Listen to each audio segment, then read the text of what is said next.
Vicenza, palcoscenico dell'imprenditoria regionale, Vicenza, capitale del futuro imprenditoriale europeo. Abbiamo organizzato un tavolo economico con degli illustrissimi ospiti, anche internazionali, per parlare del rapporto tra il Veneto e l'Europa, un rapporto che funziona a tratti, attraverso il quale noi vogliamo dare anche delle soluzioni come imprenditori della media e piccola impresa. Un grande appuntamento, quello di Confimindustria Veneto, dedicato agli imprenditori, che ha visto riunire in un importante tavolo di confronto tutte le realtà territoriali con l'obiettivo di guardare al futuro attraverso le sfide del presente. A livello europeo non esiste un concetto unico di impresa femminile che vale per tutti gli Stati membri, come può essere il concetto di PMI, e quindi cosa succede? Che tutte le risorse che l'Unione Europea stanzia a favore dell'imprenditoria femminile verranno allocate dagli singoli Stati alle imprese che ogni Stato considera tale.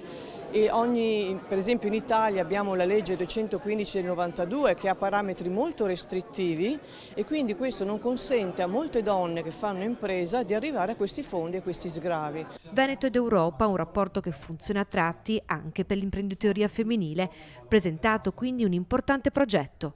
Io penso che la crisi industriale, la crisi economica in atto abbia anche delle chiare cause monetarie.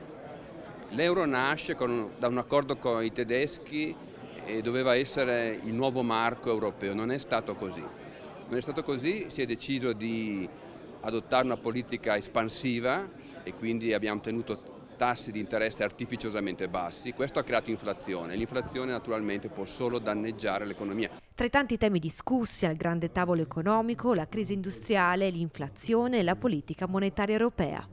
Cosa faremo domani con l'integrazione europea e cosa l'Italia e la Germania, il Veneto e la Westfalia possono fare insieme. Un incontro che vuole guardare al futuro puntando alla sinergia.